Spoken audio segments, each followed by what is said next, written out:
క్రీస్తునందు సహోదరి సహోదరులకు కృపా మినిస్ట్రీస్ తరపున నిండు హృదయపూర్వకమైన వందనాలు, ప్రేమపూర్వకమైనటువంటి ఆహ్వానాన్ని తెలియచేస్తున్నాను.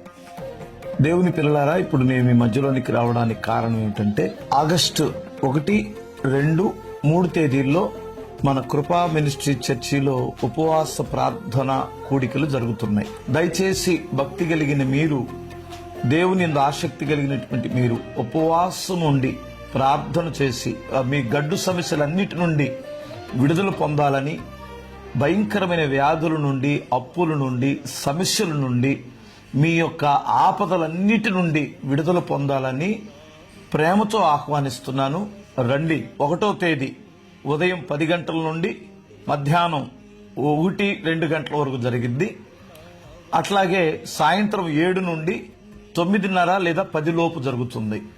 అదే రీతిగా శనివారం ఉదయం, సాయంత్రం, ఆదివారం మధ్యాహ్నంతో ప్రభు బల్ల ఆరాధనతో ఈ యొక్క ప్రార్థనా కూడికలు ముగించబడతాయి.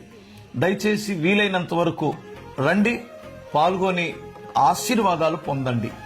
ప్రియులారా, దేవుని సన్నిధిలో ఉపవాసం ఉండుట వలన నినివే పట్టణస్థులు రక్షింపబడ్డారు, ఉగ్రత నుండి తప్పించుకున్నారు. దేవుని పిల్లలపైన శత్రువుగా మారినటువంటి హామాను లేదా ఆ దినపు శత్రువులైనటువంటి వారి చేతిలో నుండి శాసనాలను మార్చుకొని శాసనాలను మార్చగలిగిన శక్తి ఉపవాస ప్రార్థనకే ఉంది.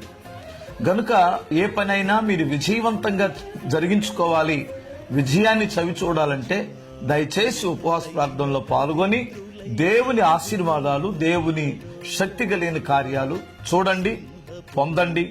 రండి, దేవుని సన్నిధిలో మనం అందరం కలిసి 3 దినాలు ఉపవాసం ఉండి దేవుని సన్నిధిలో ప్రార్థన చేసుకుందాం.